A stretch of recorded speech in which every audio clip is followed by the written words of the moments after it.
শুভ দুপুর বন্ধুরা, সবাই কেমন আছো? আজকে তো সবাই নিশ্চয়ই উপোস করেছো নীল ষষ্ঠী। তাই জন্য আমি সবার জন্যে এই রোদে তেতেপুরে পুরো পুজো দিয়ে আসার পর কিছু একটু খেতে ইচ্ছা করে ঠান্ডা ঠান্ডা। তাই জন্য আমি আজকে একটা তরমুজের শরবত করে দেখাচ্ছি। সবাই জানিও কেমন হয়েছে, দেখতে থাকো কেমনভাবে করছি।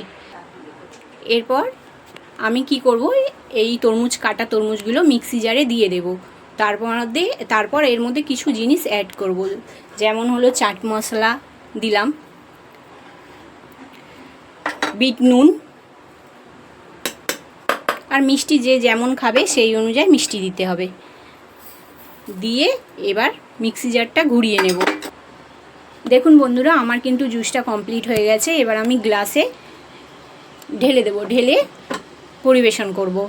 একটুখানি দেখতে সুন্দর লাগবে বলে আমি কি করেছি, একটু গার্নিশিংয়ের জন্য তরমুজ কেটে দিয়েছি। দেখতে কি সুন্দর হয়েছে দেখুন আপনারাও, খুব সুন্দর লাগছে, খেতেও অপূর্ব। আপনারা বাড়িতে অবশ্যই একবার ট্রাই করবেন। এই রোদে তেতিপুরে যদি কেউ আসে একটু করে দেবেন, খেতে খুবই সুন্দর লাগে। দেখুন কি সুন্দর হয়েছে।